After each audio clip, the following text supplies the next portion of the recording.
Beyond Blind Faith, Evidence for the Existence of God, Part 4. Various arguments from the nature.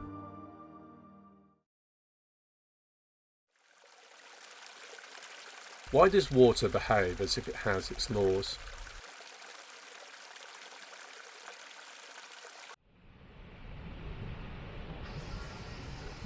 Is it possible that the water anomalies themselves support life? Can bees create genetic forms just by feeding their pupae differently?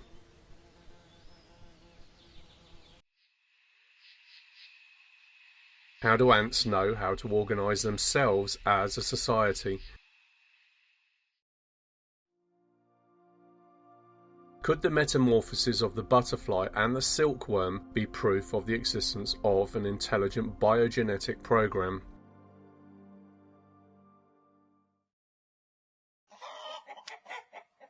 Can the egg be proof of intelligence embedded in the hen?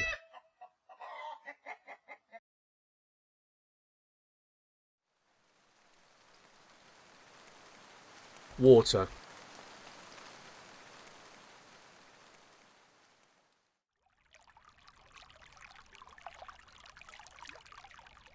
This colourless, odourless and tasteless chemical compound, consisting of only 2 molecules of hydrogen and 1 of oxygen, H2O, is an indispensable substance for life.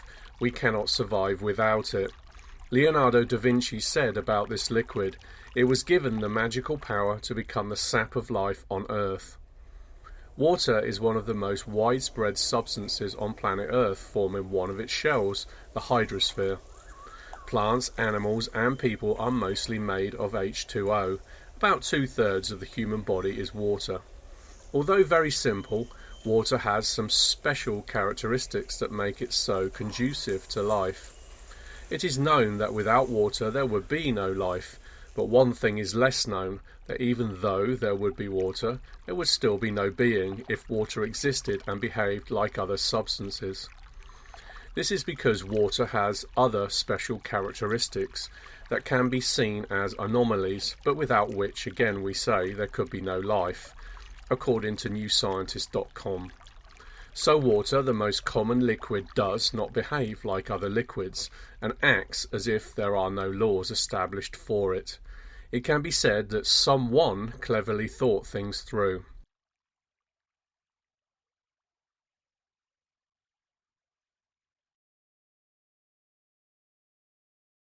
The water anomalies allowed life to exist and sustain.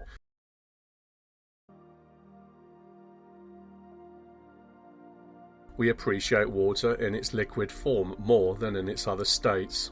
However, if water did not have the 3 states of aggregation, solid, liquid and gas, life would not be possible.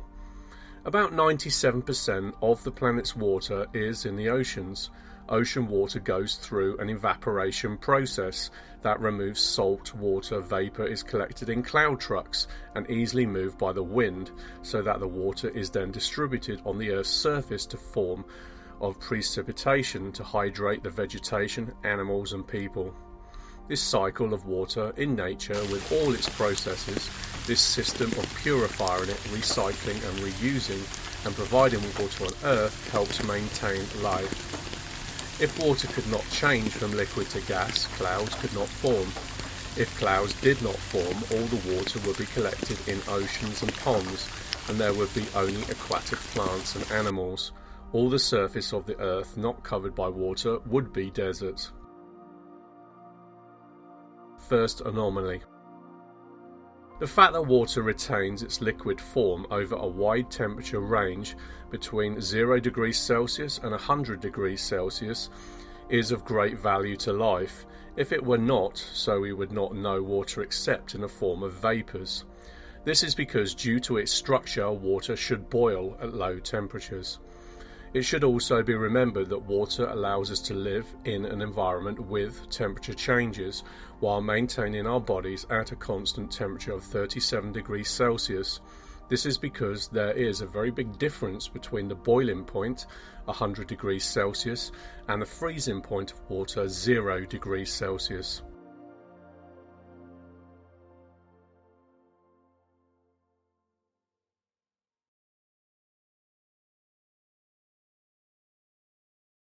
The second anomaly, high caloric capacity.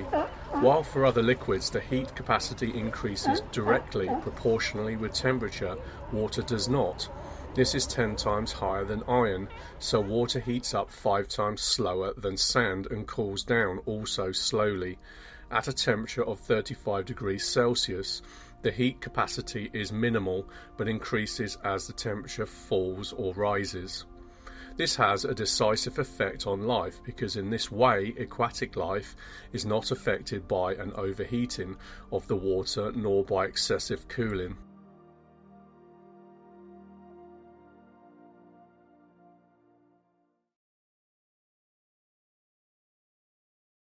The third and fourth anomalies are closely related to the first. Water has a slow vaporization process but a very high melting point. It will take 5.5 times more heat to evaporate water from a kettle than to boil it. If this property did not exist, the water in many lakes and rivers would quickly dry up to the bottom, and with it the life in them. One more interesting thing, freezing water gives off a lot of heat. This is used on frosty winter nights when placing barrels of water in greenhouses. Freezing water releases heat and thus warms the surrounding air.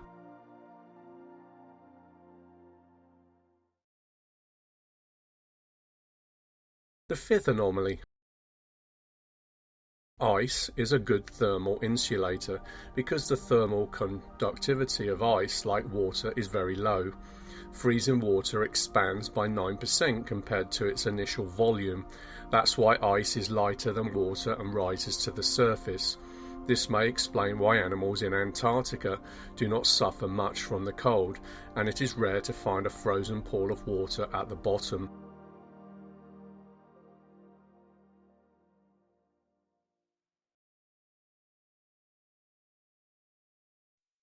The sixth anomaly is the strangest and is related to the density of water.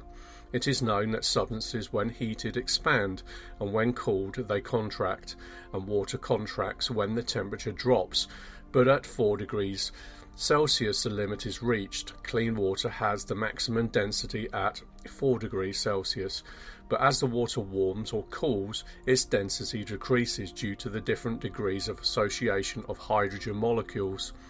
From here on, the water begins to expand again, even though the temperature drops.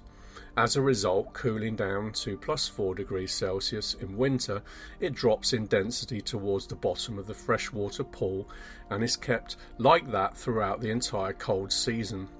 And this anomaly saves the lives of animals that winter in the rivers and ponds. Because the water freezes from the top to the bottom and floats, fish can live even in winter. In the case of seas and oceans, things are a little different because seawater salts complicate the picture of water circulation. Another aspect to note is related to the compressibility of most liquids, which can be more easily compressible with increasing temperature. This is not true for water. Water is considered incompressible.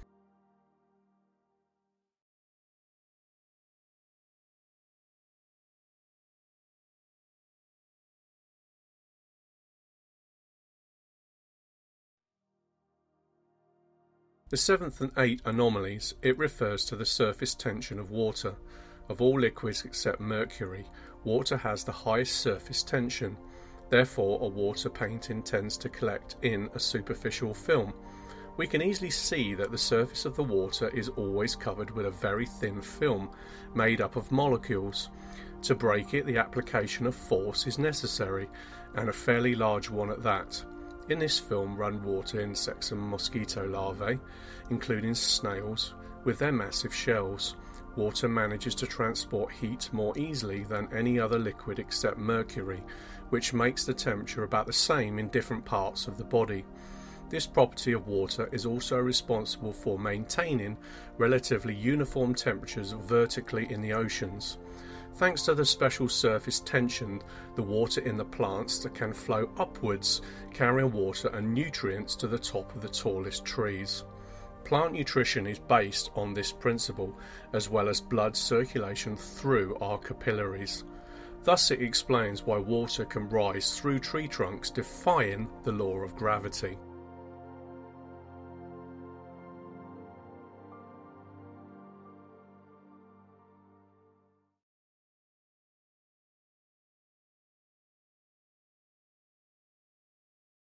The ninth anomaly is related to the thermal capacity of water. Water has a high heat capacity with a major impact on life. Almost all other substances are denser in the solid state and freeze from the bottom of the surface. Thanks to this, living organisms can regulate their body temperature. The exchange of heat between the body and the environment does not lead to major changes in the body. People should keep their temperature between 36.2 and 37.8 degrees Celsius. This is possible because 70% of the mass of the human body is water. The stability of the ocean water temperature can be explained in the same way. Water has an unusually high capacity to accumulate heat.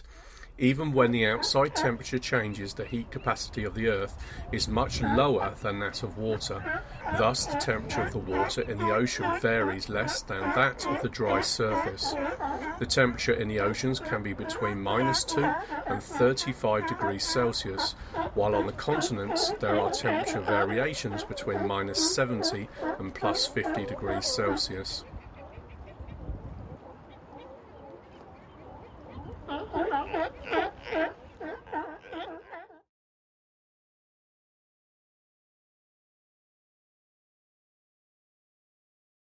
The 10th anomaly refers to the fact that water is the best solvent in the world.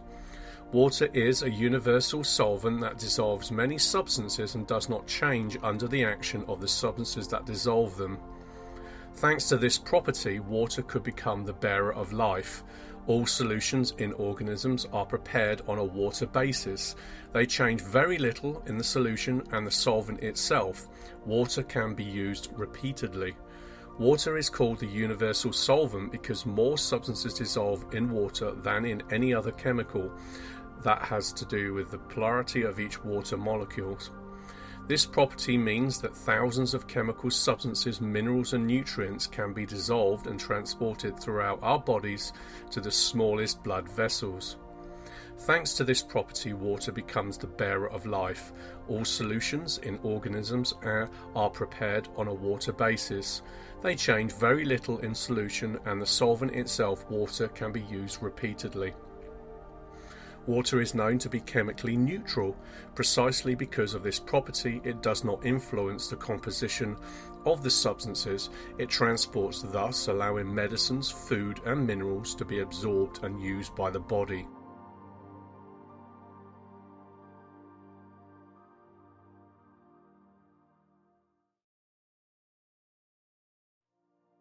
There would be other things to say which may be reasons for mediation. We stop at rhetorical questions and a topic of mediation. The question, why does frozen water boil faster than cold water? The subject of mediation is related to meteorology. This was and will be probability regarding weather, even though it has the powerful equipment at its disposal that helps it predict the weather appreciably. It will never have the last word. However, in Christendom there have been men of God who pray for rain and it does rain, or pray for the rain to stop and the rain stops. A rhetorical question arises: if the prayer of men of God can control rain clouds, can this be proof that someone is in control of nature because he made its laws? People through science can discover the laws of nature and manipulate them according to their interests, as they do more than ever these days. However, it is one thing to play God and another to be. Christians read in the word of their God as follows: Joel 2:23.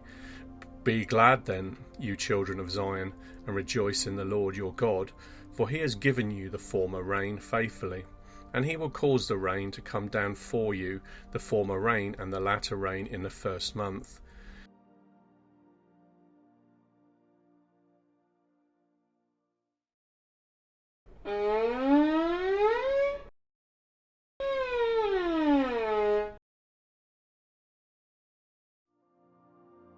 If life had been created at random, then the laws would be universally valid for all chemical elements without these differences or anomalies. In this case, how can one explain that a chemical element without which life would not exist seems to be expressly adopted and consciously modified precisely to fulfill such a vital role in the proper functioning of life? There are no explanations for many things, but we can affirm together with Max Planck, the mentor of quantum physics, who affirmed with authority that this universe is the result of organising and coordinating the intelligence of the universe. We can do this even if we do not understand it. We cannot classify it as the conservative scientists would like to do, that is, analyse the intelligence in the laboratory, measure it, classify it, etc. We, at the stage we are in, cannot understand the entire mystery of creation, much less the mystery of that intelligence that was able to generate this spectacular universe of limitless potential.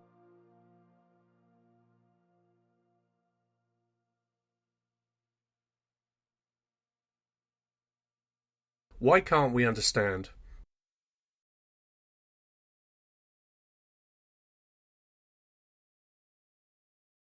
A common sense, rational answer is that we are finite creation of the infinite, and a finite cannot contain the infinite.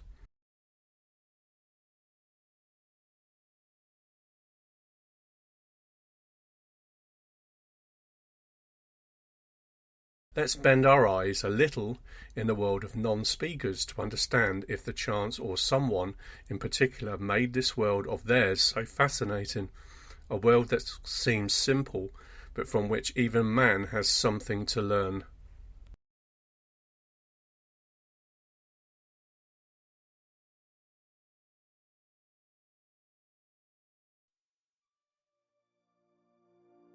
The bees.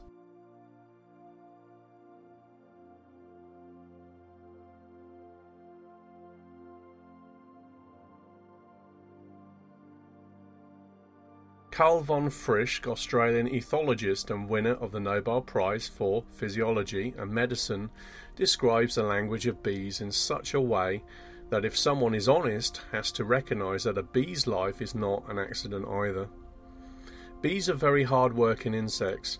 The workings of the hive and its biological processes are truly amazing. They have a complex social organisation. The queen bee, hundreds of worker bees and some males called drones, all living together in what we call hives. These hives delight indeed the eye with the complexity and functionality. The operation of the hive is carried out in a very precise way with the assignment of very specific roles. The queen bee is in charge of laying eggs in the hive. The eggs will develop into larvae, which will then become bees and therefore new members of the swarm. The more numerous a swarm is, the stronger it is. The queen is the only bee capable of reproduction. Regarding reproduction, an interesting thing to us is that the queen bee can decide prior to what the sex of the new members of the hive will be. Female bees will develop from fertilized eggs, while unfertilized eggs will give birth to new drones, the males of the hive. To fertilize the eggs, the queen bee uses the drone seed stored in her sperm sacs. The queen mates only once with all the swarm drones and then uses the stored sperm to produce fertilized eggs for the rest of her life. Another interesting aspect leads us to think of real genetic engineering, which we humans are not yet capable of. Under conditions of the same sources, the same queens, the same genetic information, different individuals of the hive are obtained only by feeding the pupae emitted by the queen differently. We human beings have not succeeded through different food to create different individuals. So, the bees create and design genetic forms just by feeding these pupae differently. The queen bee has a certain shape. Those who defend the hive have a different shape. They have strong jaws capable of fighting. Worker bees do not need this form and strength. Drones have different shapes.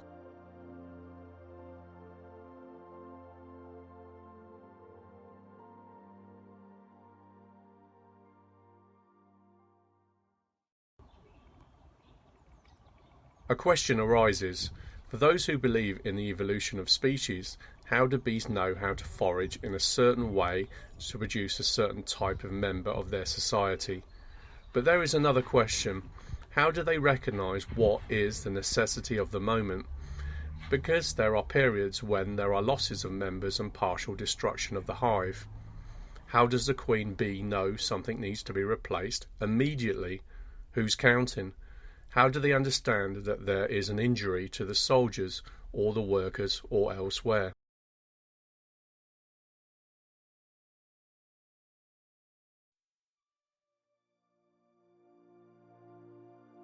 Isn't it obvious that we are talking about a program here, and a queen mother is probably the one who coordinates informationally on various levels? It is difficult to explain scientifically, but reality confirms this truth. There are also different patterns of bee operation.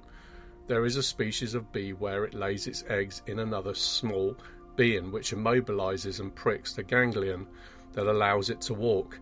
As the larvae develops, it feeds from this small being like from a live can. It's interesting, we as humans may not know where the ganglion is and how that little creature can be immobilized, but the wasp does. How does she know this? It is extraordinary. One more thing, she never feeds on the parts that will kill her, but only the parts that keep her alive. If we look at various forms of manifestation of things from nature or the universe, we cannot fail to understand that behind all things there is a superintelligence that organizes and coordinates them. There is no other explanation. From this angle, it is possible to talk about coincidence more from the perspectives of the politicization of science than from the fact that this is coincidence would have scientific support.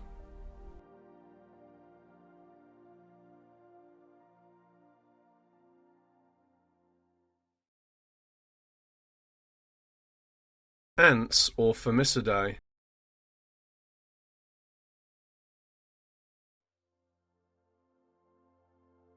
The more we look, the more we find surprisingly complex behaviours at unexpected levels of creation.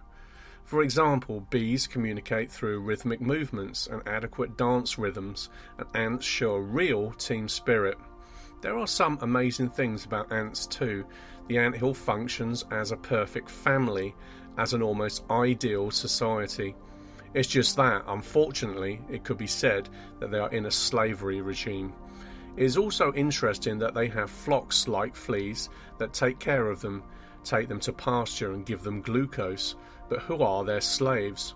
Beyond this aspect, we cannot ignore the social organisation of ants, not to mention the organised routes they march around. Without insisting on the things that characterise an ant nest, we must ask who teaches the ants to organise their lives in a way that reveals thought, coordination, leadership, etc. Humans have to learn everything, but who teaches them?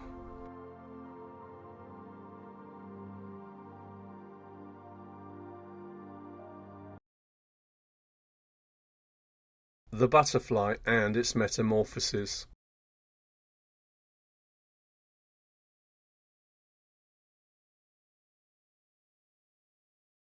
The way butterflies grow and develop is very interesting. Butterflies are certainly the most well known when it comes to the process by which a small caterpillar transforms into a winged work of art. Even if they are not the only insects that go through a special change in life called metamorphosis or holometabolism, however, in the case of butterflies, this transformation is one of the most special and spectacular processes that fascinates. Their wings of enchanting beauty set them apart from other flying insects. These wings allow them to fly only when their body temperature is 30 degrees. The fastest butterflies can fly up to 30 miles per hour. Scientists estimate that there are more than 28,000 species of butterflies worldwide.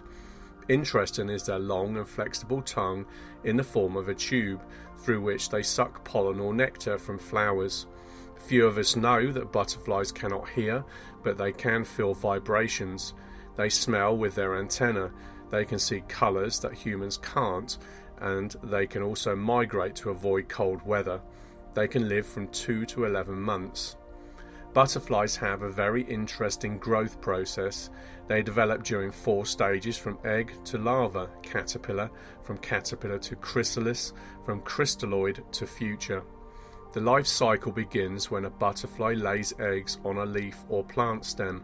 After hatching from a small egg, caterpillars eat almost constantly for a week or 2 until they store enough energy to begin their metamorphosis. They then hang upside down from a branch or stem, develop into a chrysalis, and shed their caterpillar skin. After another few weeks, the adult butterfly emerges from the chrysalis to begin a new life cycle. The adult butterfly will start the process all over again, laying its eggs. Can we constantly assert that chance had a role in this difficult, interesting life process? Could chance be so imaginative? Could chance have such desire to diversify things in such a way as to be able to create sensation? Is this possible? Is it so difficult to see behind this process of metamorphosis and intelligence, biogenetic program and remarkable complexity? Don't you feel the urge to consider once more if these things are the result of chance or the design of a creator? That is something much more than the coincidence of passing from one simple stage to another complex one.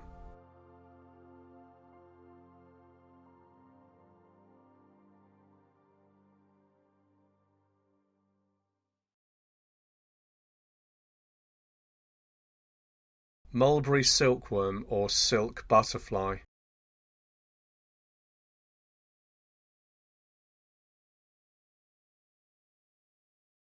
Like the butterfly, the silkworm surprises us with its metamorphosis process.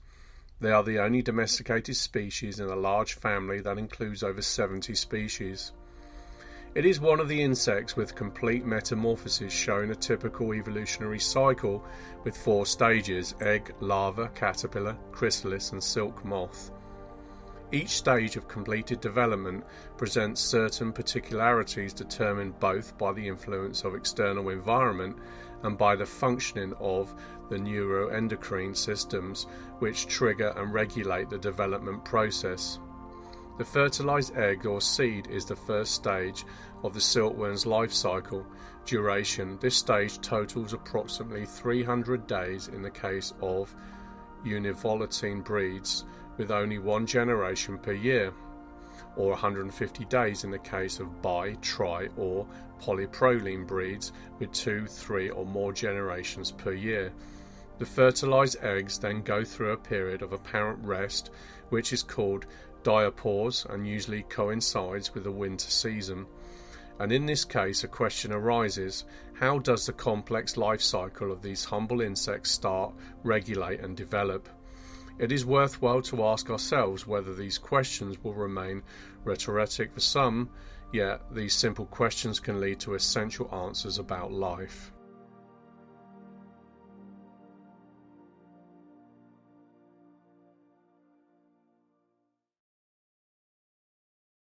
The flies.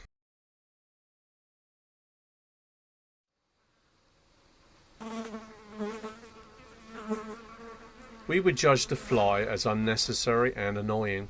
However, these insects have great importance beyond what we determine.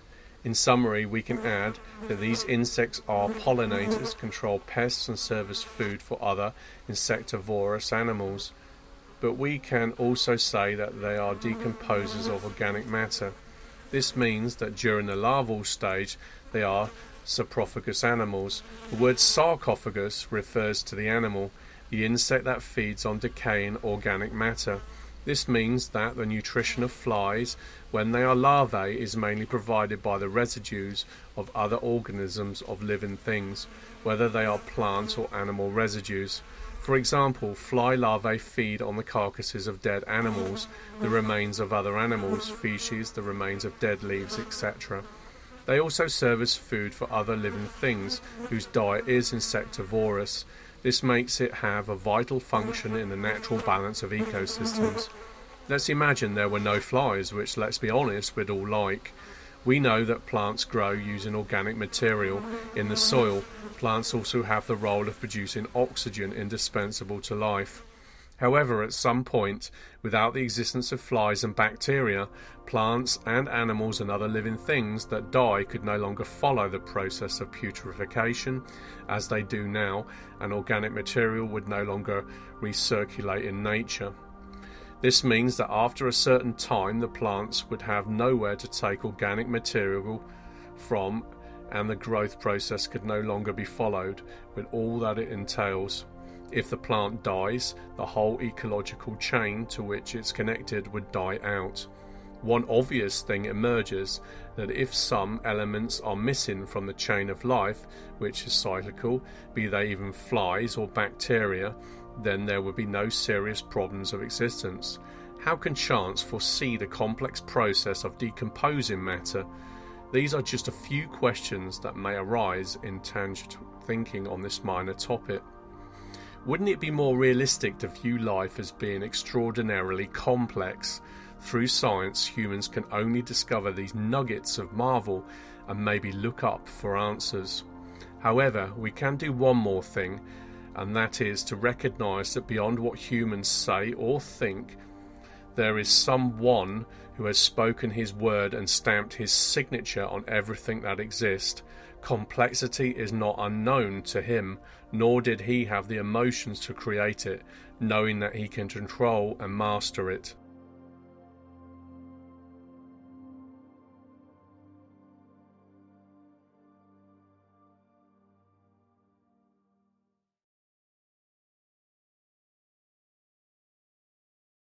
Hen.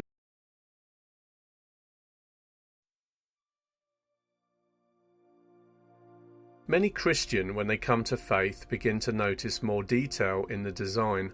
Unmanly things become less, while beauty, complexity and vision become sharper. Regarding the chicken, we could say it's an egg factory. It has all kinds of mechanisms through which it lays an egg every day. But how can an egg be so perplexing? How is the egg formed enclosed in a calcium shell? Where does the hen get enough calcium to make the eggshell? Because an eggshell requires a lot of calcium in the hen's body, but she doesn't just eat calcium all day. Something interesting was noticed, that is, if you give the chicken to eat manganese, it turns into calcium. It's as if transmutations take place. Some elements are changed into others to make calcium, so that the egg appears. Even if the hen is not given calcium, the egg is still encased in a transparent membrane and does not spread inside the hen. Everything that happens to the hen is amazing, that baffles scientists today. You feel like saying a little sarcastically, humans cannot understand how an egg is made, but we claim to know God.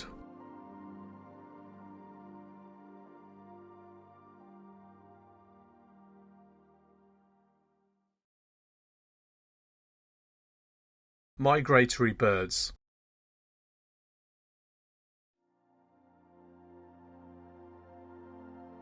Several migratory birds migrate en masse from some lands to others at certain times of the year to reproduce and in search of favourable living conditions.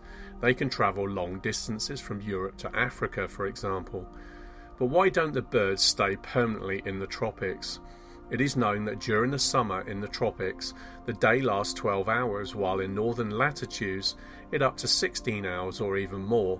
Thus the birds have more time to build their nests and gather food for their young, which must ensure a 15-fold increase in the mass of the young in 3 weeks. Thus northern summers provide birds with better breeding conditions and more food, so the migration back north is also called breeding migration. Migratory birds go and return in very large flocks. Migration is considered by some researchers to be one of the most complex biorhythms in the animal world. The bird's migratory activity is controlled by an internal clock, which works at roughly the same rate throughout the year.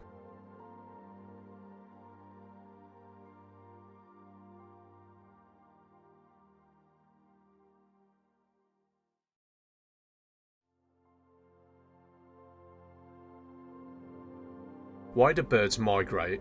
How are they orientated? There are many opinions about migratory birds, their migration and their orientation.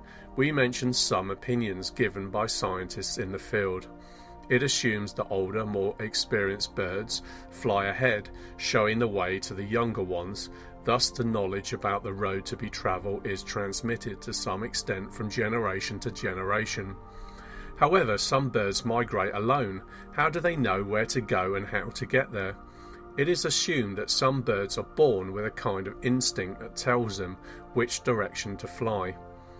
We recall only one more thing that reminds us of the existence of morphogenic fields, namely that there are many species of which the offspring never meet their parents, and yet the moment they appear in the world from the egg they know exactly what to do, where to go and where to migrate. It's possible that some birds even return to their old nests from last year. Some birds are said to be guided by the sun, but even so they must constantly adjust their eternal clock based on the position to accurately determine the direction to follow. Of course, in this orientation system, the birds must also take into account the movement of the sun. Other birds that fly at night use the stars and the sky as a map. Apart from this, birds also use the Earth's magnetic field to determine their direction. It should also be said that before migration the birds increase their meal intake. Some small birds even double their meal. Birds store enough fat to last several days on non-stop flights. Small birds burn 500 milligrams per hour of flight. Beyond these, what characterises migratory birds remains behind them but also before us. One thing is certain, this migration amazes each of us. More sedentary people are less willing to risk their lives on long and unexpected dangerous treks than birds.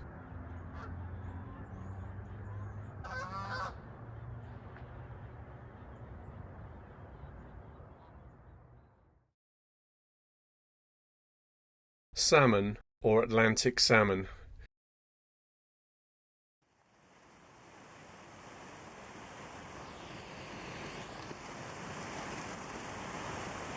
Salmon is a teleostean predatory migratory fish from a salmonid family, widespread in the northern Atlantic watersheds. Many of us understand their taste and their economic value, but perhaps few know the fact that they are characterized by some very special attributes from other fish, things that are difficult to explain scientifically and even logically. It is an anadromous fish that lives in the sea, but for reproduction it ascends to fresh waters. It lives in the North American and European coasts of the Atlantic Ocean, in the Arctic Ocean, the North Sea, the White Sea, the Baltic Sea, and the English Channel, but not in the Mediterranean Sea. For spawning, these fish migrate upstream in the upper reaches of rivers flowing into the Atlantic Ocean, the North Sea and the Baltic Sea in North America, and Europe except rivers flowing into the Mediterranean Sea and the Black. Salmon is a common fish in the rivers of Great Britain, France, the Iberian Peninsula, Germany, the Scandinavian Peninsula, Poland, and in all the rivers of Russia, which flow into the White Sea and the Baltic Sea. During the migration, they completely change their appearance, donning a nuptial garment. The nuptial journey takes place in July and August, and to reach the oxygen-rich mountain waters, they cross all rivers. In this journey, in addition to the effort of swimming against the flow of the water, they expose themselves to all dangers, starting from hitting rocks to being eaten by bears and fished by people. During the nuptial journey, which can last up to a year, the salmon eat nothing, and the eggs develop during this journey from fat and muscle. At the end of the journey, the salmons are very weak, their flesh is discoloured and scanty, and their mouths are deformed. It lays 800 to 1,000 eggs in small holes. After spawning, the parents of both sexes try to go down to the sea to recover, but most die and a few fish make a second or third nuptial journey. Hatchlings live in fresh water until they enter their second year of life and then descend into the sea beyond the continental shelf. On the continental shelf, at a depth of 500 to 1,000 metres, they reach sexual maturity at the age of 3 to 4 years. They will usually go up in the rivers only after 3 to 4 years of life in the sea. Then they have a length of 1 metre and a weight of 15 kilograms. Some old specimens, however, reach a length of 1.5 metres and a weight of 45 kilograms. Fishing for this Precious fish is done in large quantities during its nuptial migration. You can't help but wonder why this migration and swimming up water when they have all the ocean to play with. What reason prompts them to risk their lives just to spawn elsewhere in other waters far from known territory? What inner mechanisms trigger behaviour that humans consider strange and illogical?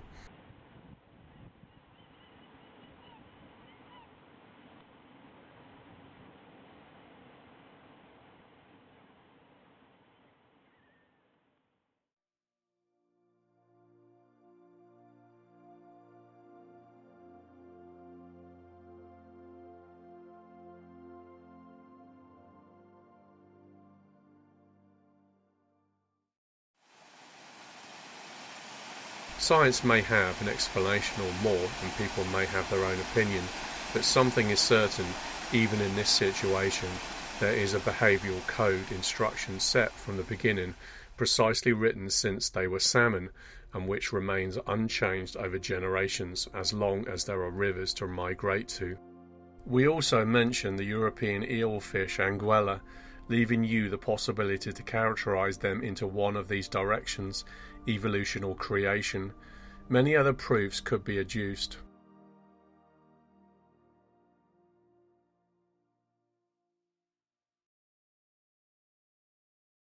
We can speak loads about the animal kingdom. It would also be worth mentioning in passing about the internet of trees, the sensitivity of plants, different sounds emitted by different varieties of mushrooms, and much more. All this tells us not about a mother event, which we cannot say is intelligence, creative, organised, and which holds in its hands all that is finished, but rather an ingenious father, a visionary, organised superintelligence that keeps under control and administration all that it produced on a macro-universe or micro-universe level. It must be noted that there is great difficulty in avoiding the presence everywhere and in everything of a brilliant mind which has created a multitude and a diversity of aspects of life that amazes in its unfolding. Could it be a coincidence? Can chaos be so intelligent? Rhetorical questions, answers pending. From the creationist point of view, only one thing remains to be said, written in the book of Romans, Romans 1:19. Because what may be known of God is manifest in them, for God has shown it to them. For since the creation of the world his invisible attributes are clearly seen, being understood by the things that are made, even his external power and Godhead, so that they are without excuse.